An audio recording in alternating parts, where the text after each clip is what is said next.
अस्सलामुअलैकुम। आज का जो हमारा टॉपिक है chapter 4 first year work and energy. तो वर्क आपने अक्सर लोगों को घरों में काम करते हुए, ऑफिस में काम करते हुए और भी बेशुमार जगह पे काम करते हुए देखा है। फिज़िक्स कहती है कि ये वर्क नहीं है। वर्क कब होगा? जब आप किसी भी बॉडी पे फोर्स लगाएं और जो बॉडी है वो फोर्स की डायरेक्शन में कुछ ना कुछ फासला तय करे, तो वो हमारे पास वर्क है। इसी तरह सेकंड में हमारे पास एनर्जी है। काम करने की सलाहियत को एनर्जी बोलते हैं, या the ability to do work is called energy. तो वर्क को पहले डिस्कस कर लेते हैं। तो मैंने कहा अगर आप किसी भी बॉडी पे फोर्स लगाएं और बॉडी जो है फोर्स की डायरेक्शन में कुछ ना कुछ फासला तय करे, तो हमारे पास वर्क है। When a force act on a body, a body cover displacement in the direction of force is called work। कि अगर आप किसी बॉडी पे ऊपर फोर्स लगाएं, जो बॉडी है वो फोर्स के डायरेक्शन में कुछ ना कुछ डिस्प्लेसमेंट कवर करे, तो हमारे पास वर्क है। अब वर्क को ज़ाहिर किया जाता है W से। इट इज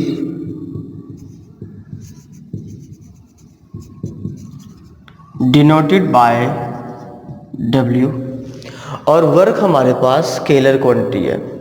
इस तरह अगर मैं फार्मूला लिखूं, तो फार्मूले से पहले अगर आप वर्क को समझना चाहें तो फर्ज कर लें ये मेरे पास एक बॉक्स भी ले सकते हैं, गाड़ी भी ले सकते हैं, ट्रॉली भी बना सकते हैं, कुछ भी बना लें।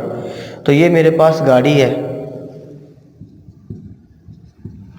इसके ऊपर आपने फोर्स अप्लाई करनी है, और फोर्स जब अप्लाई करेंगे तो बॉडी क्या करेगी? ये कार फोर्स के डायरेक्शन में कुछ ना कुछ फासला कवर करेगी। तो आप यहाँ क्या करेंगे? रस्सी बांध के हम फोर्स F अप्लाई करेंगे, तो गाड़ी क्या करेगी? फोर्स के डायरेक्शन में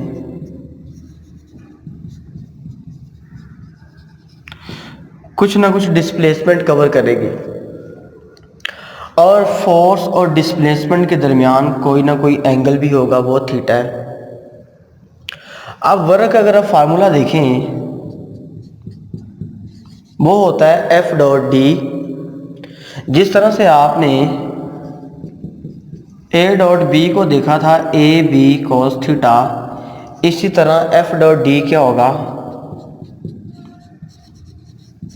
एफ डी कॉस थीटा। और आप देख रहे हैं कि जिस डायरेक्शन में फोर्स है, डिस्प्लेसमेंट भी उसी डायरेक्शन में है, तो थीटा हमारे पास 0 डिग्री। और चैप्टर 2 में आपने पढ़ा था जब भी दो वेक्टर्स, कोई से भी दो वेक्टर्स सेम डायरेक्शन में होंगे, पैरेलल होंगे, एंगल 0 डिग्री। आप ऐसा करें, एंगल पुट कर दें,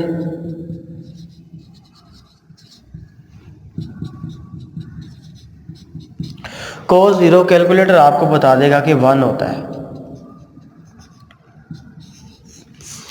अब देखें, अगर हमने वर्क के यूनिट्स निकालने हैं तो फार्मूला लिखेंगे। वर्क के हमारे पास अगर वर्क के यूनिट निकालने तो फोर्स के यूनिट होते हैं न्यूटन, और फासले के मीटर। तो न्यूटन मीटर क्या होंगे? वर्क के यूनिट्स निकल आएंगे, और न्यूटन मीटर इक्वल होता है जूल के। इसी तरह अगर आपने जूल को बयान करना है, 1 जूल को, आप ऐसा करें, 1 जूल क्या होगा? अगर आप इस गाड़ी के ऊपर 1 न्यूटन फोर्स अप्लाई करें और बॉडी क्या करे? फासला भी 1 मीटर का कवर करे, तो हमारे पास 1 जूल बन जाएगा। 1 न्यूटन फोर्स अप्लाई कर रहे हैं और फासला कितना है? 1 मीटर का। तो 1 न्यूटन 1 मीटर से मल्टीप्लाई होगा, तो आपके पास 1 जूल निकल आएगा। अब हम मज़ीद इससे आगे फाइंड करेंगे कि इस फोर्स का एक्स कंपोनेंट भी फाइंड करेंगे और वाई कंपोनेंट भी फाइंड करेंगे।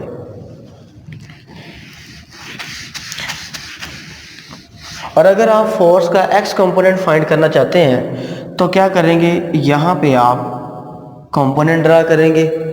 इस फोर्स F का x component along x axis और y component along y axis. और अब जानते हैं, अगर आप x कंपोनेंट की पहले बात करते हैं तो हमारे पास cos थीटा होता है बेस ओवर हाइपोटेनियस। तो बेस हमारे पास आप देख रहे हैं एफ एक्स है और हाइपोटेनियस हमारे पास एफ है। ये एफ डिवाइड इधर आके मल्टीप्लाई होगा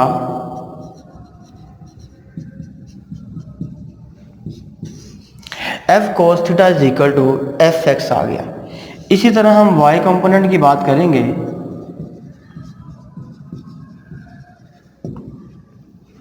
जब आप y कंपोनेंट की बात करेंगे तो साइन थीटा हमारे पास होता है परपेंडिकुलर ओवर हाइपोटेनियस। तो परपेंडिकुलर हमारे पास क्या है एफ वाई है और हाइपोटेनियस हमारे पास एफ है। ये डिवाइड इधर आके मल्टीप्लाई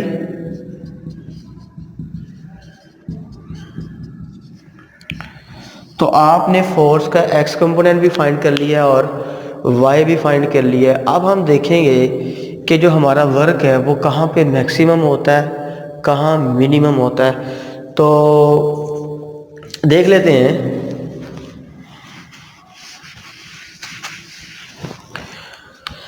अगर एंगल 0 डिग्री हो तो वर्क हमारे पास क्या होगा,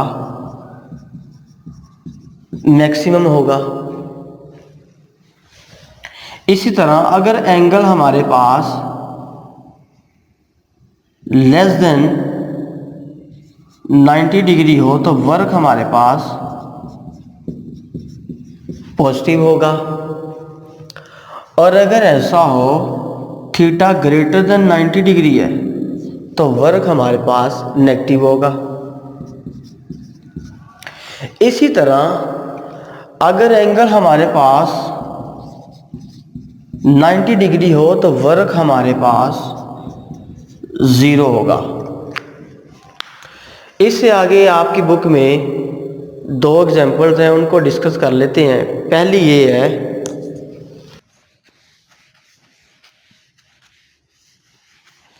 पहली एग्जांपल ये है कि एक पर्सन है जिसके हाथ में बाल्टी है और वो बाल्टी को लेके आगे की तरफ मूव कर रहा है।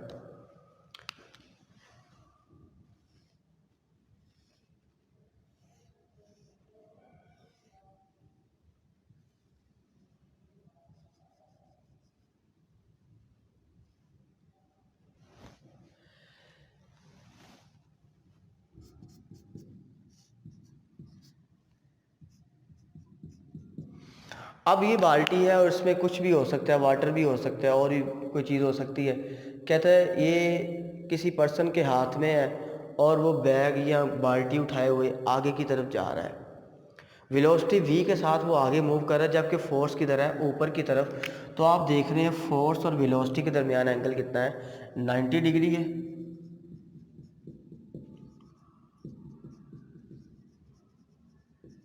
और थीटा आप देख रहे हैं 90 डिग्री है।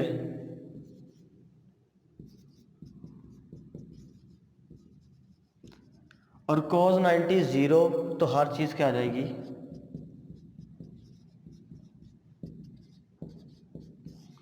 ज़ीरो हो जाएगी। इसी तरह आपकी बुक में सेकंड एग्जांपल ये दे दी गई है कि एक पर्सन है जो दीवार को धक्का लगा रहा है। ये फर्ज कर लेते हैं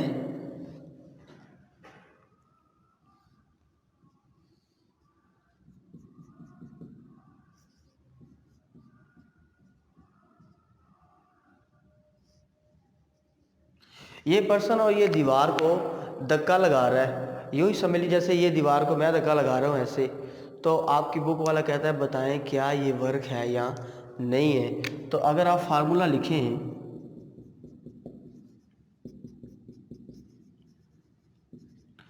आप देख रहे हैं मैं जितना मर्जी धक्का लगाऊं ये वाइट बोर्ड कभी भी दूसरी तरफ नहीं जा सकता, क्योंकि जब डिस्प्लेसमेंट ही नहीं होगा, आप जितनी मर्जी फोर्स अप्लाई कर दें यहाँ, ये कभी भी दूसरी साइड पे ये मूव नहीं कर सकता। इसका मतलब जब डिस्प्लेसमेंट ज़ीरो हो जाएगा